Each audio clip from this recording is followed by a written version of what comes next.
എല്ലാവർക്കും സ്വാഗതം. ഈ റിവ്യൂ ഇഷ്ടപ്പെടുവാണെങ്കിൽ ഒന്ന് ലൈക്ക് ചെയ്തും സബ്സ്ക്രൈബ് ചെയ്തും സപ്പോർട്ട് ചെയ്യണേ. അപ്പോൾ ശിവൻ പുറത്ത് പോയിട്ട് വരുന്ന സമയത്ത് വാതിൽ തുറക്കുന്നതേ കമല ചോദിക്കുന്നത് ഇതെന്താ ശിവേട്ട ഇത്രയും താമസിച്ചത് എന്നാണ്. എന്നിട്ട് ശിവൻ പറയും ഞാൻ തിരിച്ചു വരുന്ന വഴി കടപ്പാട്ടൂരൊന്ന് കയറി അതാ താമസിച്ചത് എന്ന് പറയുമ്പം അതെന്തിനാ അവിടെ കയറിയത് എന്ന് ചോദിക്കും. ബാലേന്ദ്രനെ ഒന്ന് കാണാം എന്നോർത്താണ് അവിടെ കയറിയത്, പക്ഷേ വീട് പൂട്ടിയിട്ടേക്കുവാണ് എന്ന് പറയും. അന്നേരം വീട് പൂട്ടിയിട്ടേക്കുവാണോ, അവർക്ക് എവിടെ പോയി എന്ന് ഇങ്ങനെ ഭയങ്കര ആകാംക്ഷയോടെ ചോദിക്കുവാണ് കമലയും അതുപോലെ തന്നെ വൈജയന്തി. അന്നേരം അതറിയത്തില്ല. ഏതായാലും ഞാൻ ജ്വല്ലറിയിലും പോയി നോക്കിയായിരുന്നു, അവിടെ ചെന്നപ്പം ഗോവർദ്ധനും അവിടെ ഇല്ല, ഗോവർദ്ധനെ ബാലേന്ദ്രൻ കൂട്ടിക്കൊണ്ട് പോയി എന്നാണ് അവിടെയുള്ളവർ പറഞ്ഞത്. എവിടേക്കാണ് യാത്ര എന്ന് അവിടെയുള്ളവർക്കും അറിയില്ല, എവിടെയോ പോയി എന്ന് മാത്രമേ അവർക്കും അറിയത്തുള്ളൂ എന്ന് പറയും. അന്നേരം വൈജയന്തി പറയും അങ്ങനെയാണെങ്കിലും പിള്ളേർ വീട്ടിൽ കാണണ്ടേ, അവരെവിടെ പോയതാ പോലും എന്നിങ്ങനെ പറയുമ്പം കമല പറയും അവരെവിടെ പോകാനാ, മിക്കവാറും എല്ലാം സിനിമയ്ക്കും പോയി കാണുമായിരിക്കും, നീ അവരെ ഒന്ന് വിളിച്ചു നോക്കുക അന്നേരം അറിയാലോ എന്ന് പറയുന്നു. എന്തായാലും വൈജയന്തി ഫോൺ വിളിക്കുമ്പം ബബിതയാണ് ഫോൺ എടുക്കുന്നത്. ബബിത നീ എവിടെയാ എന്ന് ചോദിക്കുന്നത്. അമ്മ ഞാൻ തിയേറ്ററില്ല, ഭയങ്കര ശബ്ദമാണ്, എനിക്കൊന്നും കേൾക്കാമല്ല, അതുകൊണ്ട് ഞാൻ ഇറങ്ങിയിട്ട് വിളിക്കാമെന്ന് പറയും. ആയിക്കോട്ടെ എന്ന് പറഞ്ഞിട്ട് ഫോൺ വയ്ക്കും. ഫോൺ വെച്ച് കഴിഞ്ഞിട്ട് വൈജയന്തി പിള്ളേർ തിയേറ്ററിലാണ്, ഭയങ്കര ശബ്ദം, ഒന്നും കേൾക്കാൻ മേല എന്ന് പറയുവാണ്. അത് കഴിഞ്ഞ് വൈജയന്തി ചോദിക്കും എന്തിനാ ശിവേട്ടൻ കടപ്പാട്ടൂർ പോയത്, എന്തിനാ ബാലേന്ദ്രനെ കാണുന്നത് എന്ന് ചോദിക്കുമ്പം നിൻ്റെ കാര്യം സംസാരിക്കാൻ വേണ്ടിയാണ് എന്ന് പറയും. എന്നിട്ട് എൻ്റെ കാര്യം ഇനി എന്ത് സംസാരിക്കാൻ അയാളോട് എന്ന് ചോദിക്കുമ്പം അതെന്താ നിനക്ക് അങ്ങോട്ട് തിരിച്ചു പോകണം എന്നൊന്നുമില്ലേ, അതിനെപ്പറ്റി സംസാരിക്കണ്ടേ എന്ന് ചോദിക്കുമ്പോൾ ഓ അതിനെ ബാലേന്ദ്രൻ എന്നെ വേണ്ടല്ലോ, ഇപ്പം എൻ്റെ ചോരയും നീരും ഒക്കെ വറ്റിയില്ലേ, ഇനിയിപ്പോൾ എന്നെ ആവശ്യമില്ല എന്ന് പറയുമ്പം നിന്നെ ആവശ്യമില്ല എന്ന് നീ തന്നെ അങ്ങ് തീരുമാനിച്ചു അല്ലേ, എന്ന് തൊട്ടാടി ചോരയും നീരും ഇല്ലാത്ത നിന്നെ ഉപേക്ഷിച്ച് അയാൾ വേറെ ആളുടെ അടുത്ത് പോയി തുടങ്ങിയത്. ബാലേന്ദ്രൻ അങ്ങനെ പോയിട്ടുണ്ടെങ്കിൽ അങ്ങനെ പോയ ഒരാളുടെ പേര് ഒന്ന് പറയാൻ പറ്റുമോ എന്ന് ചോദിക്കുവാണ്. അന്നേരം വൈജയന്തി പറയും പണവും സ്വർണവും കൊടുക്കാം എന്ന് പറഞ്ഞിട്ടുണ്ടെങ്കിൽ ഏത് സ്ത്രീയാണെങ്കിലും ഏത് പെണ്ണാണെങ്കിലും കൂടെ പോകും എന്ന് പറയുക. അന്നേരം ദേഷ്യം വരുന്നുണ്ട് ശിവന്. അതുകൊണ്ട് തന്നെ ശിവൻ തിരിച്ചു ചോദിക്കും നിനക്ക് കുറച്ച് സ്വർണവും പണവും ഒക്കെ തന്നിട്ടുണ്ടെങ്കിൽ നീ പോവുമോ എന്ന്. അന്നേരം ഇതെന്താ ശിവേട്ടൻ ഇങ്ങനെ ചോദിക്കുന്നത്, ഞാൻ അങ്ങനെ ഒരു സ്ത്രീ ആണോ എന്ന് ചോദിക്കും. അന്നേരം അല്ല ഏത് സ്ത്രീയും പോകും എന്നാണ് നീ ഇപ്പോൾ പറഞ്ഞത്, അതുകൊണ്ട് ചോദിച്ചതാ എന്ന് പറയുമ്പം ഞാൻ എൻ്റെ കാര്യമല്ല പറഞ്ഞത് എന്ന് പറയും. അന്നേരം ശിവൻ പിന്നെയും ദേഷ്യത്തോട് ചോദിക്കുന്നുണ്ട് പിന്നെ നീ ബാലേന്ദ്രൻ്റെ കാര്യമാണോ പറഞ്ഞത്, ഈ കഴിഞ്ഞ 23 വർഷത്തിനിടയ്ക്ക് ബാലേന്ദ്രൻ പോയ ഒരു സ്ത്രീയുടെ പേര് നിനക്ക് പറയാൻ പറ്റുമോ, അലീനയുടെ പേര് പറഞ്ഞേക്കരുത്, അവളുടെ പേരൊഴികെ വേറെ ഒരു പേര് നീ പറ എന്ന് പറയും. എന്നിട്ടും ദേഷ്യം വരും വൈജയന്തിക്ക്. അലീനയുടെ പേരിന് എന്താ കുഴപ്പം, അവളുടെ പേര് പറഞ്ഞാൽ എന്താ പ്രശ്നം എന്ന് ചോദിക്കുമ്പോഴേക്കും ശിവൻ പറയുവാണ് അലീനയുടെ പേര് പറഞ്ഞിട്ടുണ്ടെങ്കിൽ നിൻ്റെ മുഖം അടിച്ച് പൊളിക്കും ഞാനിപ്പം, അതല്ലാതെ ഒരു പേര് പറയടി എന്നിങ്ങനെ പറയുവാണ്. അന്നേരം വേറെ പേരൊന്നും പറയാനില്ലല്ലോ, ബാലേന്ദ്രൻ ഈ പറഞ്ഞ സ്വഭാവമൊന്നും ഇല്ലെന്ന് വൈജയന്തിക്ക് പറയാം. അതുകൊണ്ട് ഒന്നും മിണ്ടാതെ അങ്ങ് പോകാൻ തുടങ്ങുമ്പം നീ അവിടെ നീ പറഞ്ഞിട്ട് പോയാൽ മതി, ഉത്തരം മുട്ടുമ്പം ഇങ്ങനെ തിരിഞ്ഞു പോകുന്ന സ്വഭാവം നിനക്ക് എപ്പോഴും ഉള്ളതല്ലേ, അതുകൊണ്ട് നീ പറഞ്ഞിട്ട് പോയാൽ മതി എന്ന് പറയുവാണ്.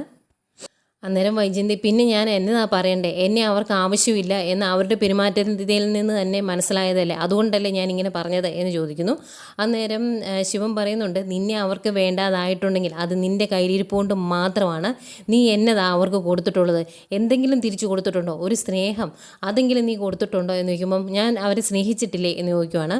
അന്നേരം ശിവൻ പറയുന്നുണ്ട് സ്നേഹിച്ചതായിട്ട് എൻ്റെ അറിവിലില്ല, നീ 23 വർഷക്കാലം ഭരിച്ചു ബാലേന്ദ്രനെ, എല്ലാ കാര്യത്തിലും ശല്യം ചെയ്തു, അല്ലാതെ ഒരു സ്നേഹം കൊടുത്തതായിട്ട് എൻ്റെ അറിവിലില്ല. മകനെ മെഡിസിന് വിടണം എന്ന് ബാലേന്ദ്രൻ പറഞ്ഞപ്പം നീ അത് പറ്റില്ല എന്ന് പറഞ്ഞ് അവനെ എഞ്ചിനീയറിങ്ങിന് ചേർത്തു.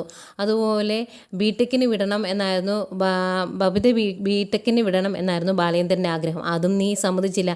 അതുപോലെ ഏത് കാര്യത്തിലാടി അവിടെ നീ ബാലേന്ദ്രൻ്റെ ഇഷ്ടത്തിനൊപ്പം നിന്നിട്ടുള്ളത്, എന്നിട്ട് നീ കൂടുതൽ സംസാരിക്കരുത് എന്നൊക്കെ പറയുമ്പോൾ ഓ ഇപ്പം ഞാനാണോ കുറ്റക്കാരി, ബാക്കി എല്ലാവരും നല്ലതാണോ എന്ന് ചോദിക്കുമ്പം പിന്നെ അല്ലാതെ നീ അവിടെ നിന്ന് ഇറങ്ങി പോന്നിട്ട് അവർക്കെന്ന് ആർക്കെങ്കിലും എന്തെങ്കിലും പ്രശ്നമുള്ളതായിട്ട് നിനക്ക് തോന്നിയിട്ടുണ്ടോ, നീ ഇറങ്ങിപ്പോകുന്നത് ആ വീട്ടിൽ നിന്ന് മാത്രമല്ല അവരുടെയൊക്കെ മനസ്സിൽ നിന്ന് കൂടിയാണ് എന്ന് പറയുമ്പം വൈജയന്തി പറയുവാണ് ആയിക്കോട്ടെ എന്നെ വേണ്ടാത്തവരെ എനിക്ക് വേണ്ട, അത്രയേ ഉള്ളൂ എന്ന്. അന്നേരം ശിവൻ പിന്നെയും പറയുന്നുണ്ട് ഈ 23 വർഷം അവൻ നന്നായിട്ട് അനുഭവിച്ചു എന്നെപ്പോലെ തന്നെ എന്ന്. അന്തേക്കും കമല അതെന്താ ശിവേട്ട അങ്ങനെ പറയുന്നത്, ശിവേട്ടനെ ഞാൻ വൈജയന്തിയെ പോലെ ബുദ്ധിമുട്ടിച്ചിട്ടുണ്ടോ എന്ന് ചോദിക്കും. അന്നേരം ശിവൻ പറയും ബാലേന്ദ്രൻ്റെ അത്രയില്ല, കാരണം വിവാഹം കഴിഞ്ഞ് ഞാൻ കൂടുതൽ സമയം ഗൾഫിലായിരുന്നല്ലോ, അതുകൊണ്ട് അത്രയും എനിക്ക് അനുഭവിക്കേണ്ടി വന്നിട്ടില്ല എന്ന് ശിവൻ പറയും. ഏതായാലും ദേഷ്യപ്പെട്ട് വൈജയന്തി അങ്ങ് പോകുന്നു. അന്നേരം ഒന്ന് ഇരുത്തി നോക്കിയിട്ട് കമലയും അങ്ങോട്ട് പോകുന്നുണ്ട്. പിന്നെ കാണിക്കുന്നത് ബബിതയും കൃഷ്ണമോളയൊക്കെയാണ്. അവർ വൈകിട്ട് ഒന്ന് ഫ്രഷൊക്കെ ആയിട്ട് കയറി കിടക്കാൻ വേണ്ടി തുടങ്ങുവാണ്.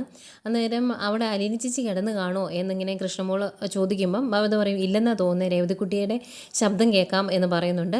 അന്നേരം ഇവിടെ വന്നിട്ട് ചേച്ചിക്ക് എന്താ തോന്നിയത് എന്ന് കൃഷ്ണമോൾ ബബിതയോട് ചോദിക്കും. അന്നേരം നല്ല ആൾക്കാരാണ്, നല്ല ആൻറ്റിയും അങ്കിളും അതുപോലെ രേവതി രേവതിക്കുട്ടിയും അടിപൊളിയാണ് എന്ന് പറയുമ്പം കൃഷ്ണമോള് പറയുന്നുണ്ട്, ഇവിടെയും വീട്ടുജോലിക്ക് വേണ്ടിയാണ് ആ രേവതി ചേച്ചി വന്നത്, എന്നിട്ട് എത്ര കാര്യമായിട്ട് അവരൊക്കെ രേവതി ചേച്ചി നോക്കുന്നത്, പഠിപ്പിക്കാൻ വരെ വിട്ടു, നമ്മുടെ വീട്ടിലാണെങ്കിൽ ഒന്ന് ചിന്തിച്ച് നോക്കി എന്നിങ്ങനെ പറയുക. അന്നേരം നമ്മുടെ വീട്ടിലാണെങ്കിൽ എന്താ എന്ന് ചോദിക്കുമ്പോൾ, അയ്യോ എന്നെ ഒരിക്കൽ ഒന്ന് പഠിപ്പിക്കാനിരുത്തി അലീന ചേച്ചി, അതിന് അമ്മ എന്തൊക്കെ പറഞ്ഞു അലീന ചേച്ചിയെ, അത് വെച്ച് ഇവിടുത്തെ രേവതിക്കുട്ടിയുടെ ജീവിതം എന്ത് രസമല്ലേ എന്നിങ്ങനെ പറയുവാണ്.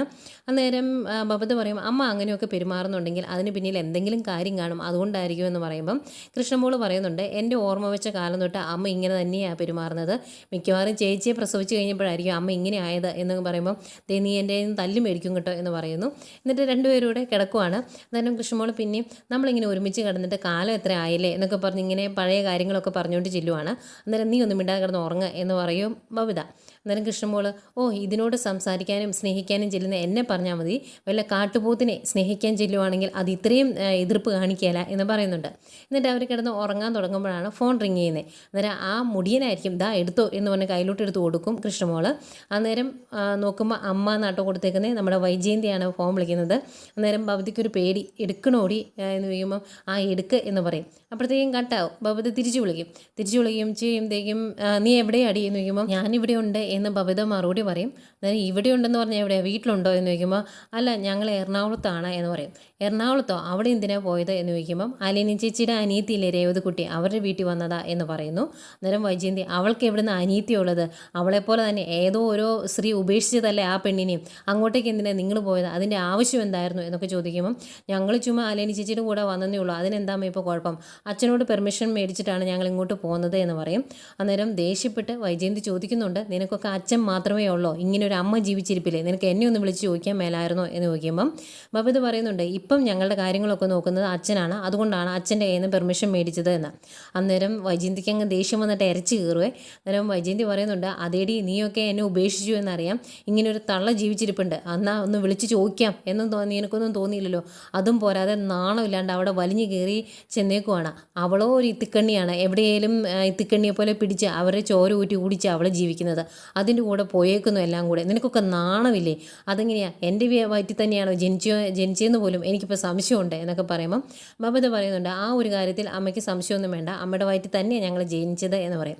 അന്നേരം എന്തി നിൻ്റെ അച്ഛൻ എവിടെയോ കറങ്ങാൻ പോയേക്കുവാണല്ലോ, ഇനി വേറെ മക്കളുണ്ടോ എന്ന് അന്വേഷിക്കാനാണോ എന്നിങ്ങനെ ചോദിക്കുമ്പോൾ കൃഷ്ണമോൾക്ക് ദേഷ്യം വരും.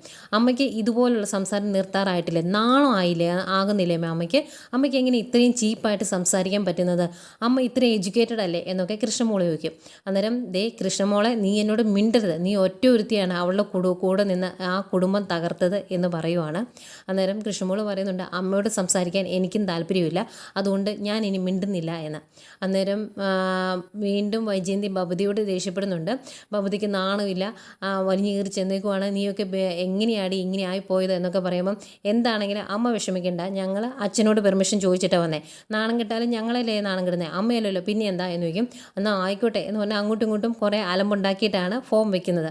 വെച്ച് കഴിയുമ്പോഴും അങ്ങ് ദേഷ്യം കാരണം അങ്ങ് സഹിക്കാൻ പറ്റാതിരിക്കോട്ടെ വൈജയന്തി ഫോണൊക്കെ എടുത്ത് സോഫയിലേക്ക് ഇടുന്നുണ്ട്. എന്തായാലും ഇത് കേട്ട് കഴിയുമ്പം ബബിതയ്ക്കും കൃഷ്ണമോൾക്കും ആകെ വിഷമാകും. അന്നേരം കൃഷ്ണമോൾ പറയുക, എനിക്കിപ്പോൾ ഒരു കാര്യം ഉറപ്പായി, ചേച്ചിയെ പ്രസവിച്ചതിന് ശേഷം അമ്മ ഇങ്ങനെ ആയത് എന്ന്. അന്നേരം നിനക്കിട്ട് ഞാൻ ഓർമ്മ വെച്ച് തരും എന്ന് ബബിത പറയുന്നുണ്ട്. എന്തായാലും അതൊരു തമാശയാക്കി ബബിതയെ കെട്ടിപ്പിടിച്ച് കിടന്ന് ഉറങ്ങുവാണ് കൃഷ്ണമോൾ. അതുപോലെ ഗ്രേസിയമ്മയും അലീനയും രേവതിക്കുട്ടിയൊക്കെ സംസാരിച്ചുകൊണ്ട് നിൽക്കുന്നത് കാണിക്കുന്നുണ്ട്. അന്നേരം രേവതിക്കുട്ടി എന്നെ ഉപദേശിക്കുന്നുണ്ട്, അലീന നിനക്കിത്തിരി കളിയാക്കലും സംസാരവും കൂടുതലാണ്, രോഹിത്തിനെ ഇനി കളിയാക്കിക്കരുത് എന്ന്. അന്നേരം ഞാൻ എന്താ കളിയാക്കിയത്, ഞാൻ ചുമ്മാ 2 തമാശ പറഞ്ഞതല്ലേ ഉള്ളൂ എന്ന് ചോദിക്കുമ്പം അങ്ങനത്തെ തമാശ അവനോട് പറയണ്ട എന്ന് പറയും. അന്നേരം സ്വന്തം ആങ്ങളെ പറഞ്ഞപ്പോൾ പൊള്ളി, ഭയങ്കര സ്നേഹമാണല്ലോ ഇപ്പോൾ ആങ്ങളയോട് എന്നിങ്ങനെ പറയും. അന്നേരം അലീന പറയും, എടി നീ ഒരുപാട് ആൾ കളിച്ചിട്ടുണ്ടെങ്കിൽ നിൻ്റെ ഇരട്ടപ്പേര് ഞാൻ വിളിച്ചു പറയും കേട്ടോ എന്ന്. അന്നേരം ഗ്രേസിയമ്മ ചോദിക്കും, അങ്ങനെ ഒരു പേരുണ്ടെങ്കിൽ എന്നോട് പറയാം, എനിക്ക് ഇടയ്ക്ക് വിളിക്കാനാണ് എന്ന് പറയുമ്പം അലീന പറഞ്ഞു കൊടുക്കുന്നുണ്ട് കേട്ടോ, പണ്ട് മരംകുത്തി എന്നാണ് രേവതിക്കുട്ടിയെ വിളിച്ചിരുന്നത് എന്ന്. അന്നേരം രേവതിക്കുട്ടി പറയും, ഈ പേര് കേട്ടതൊക്കെ കൊള്ളാം, വല്ലവരുടെ മുമ്പ് വെച്ച് എന്നെ വിളിച്ചിട്ടുണ്ടെങ്കിൽ എൻ്റെ സ്വഭാവം മാറും എന്ന്. ഇവരിങ്ങനെ സംസാരിച്ചുകൊണ്ട് നിൽക്കുന്നതായിരിക്കും ഫോണിലേക്ക്, അലീനയുടെ ഫോണിലേക്ക് ഒരു കോൾ വരുവാണ്, മനുവ വിളിക്കുന്നത്. അന്നേരം മനുവ എന്ന് പറഞ്ഞ് ഗ്രേസിയം എടുത്തു കൊടുക്കും. അന്നേരം രേവതിക്കുട്ടി, ഇനി കുറച്ച് നേരത്തേക്ക് നമ്മളിവിടെ നിന്നാൽ ശരിയാകില്ല, നമുക്ക് പോകാമെന്ന് പറയും. അന്നേരം അതിൻ്റെയൊന്നും ആവശ്യമില്ല, നിങ്ങളവിടെ നിന്നോ എന്ന് അലീന പറയും. പക്ഷേ രേവതിക്കുട്ടി സമ്മതിക്കുകയില്ല. കഴിക്കുകയില്ല, വാ നമുക്ക് ഗുളികയൊക്കെ കഴിക്കാനുള്ള അങ്ങ് വന്നേ നമുക്ക് പോയി ഗുളിക കഴിക്കാമെന്ന് പറഞ്ഞ് ഗ്രേസിയമ്മേനെ കൊണ്ട് രേവതിക്കുട്ടി അങ്ങ് പോകും. പോയി കഴിയുമ്പോഴത്തേക്കും അലിന് ഫോൺ എടുക്കുവേ.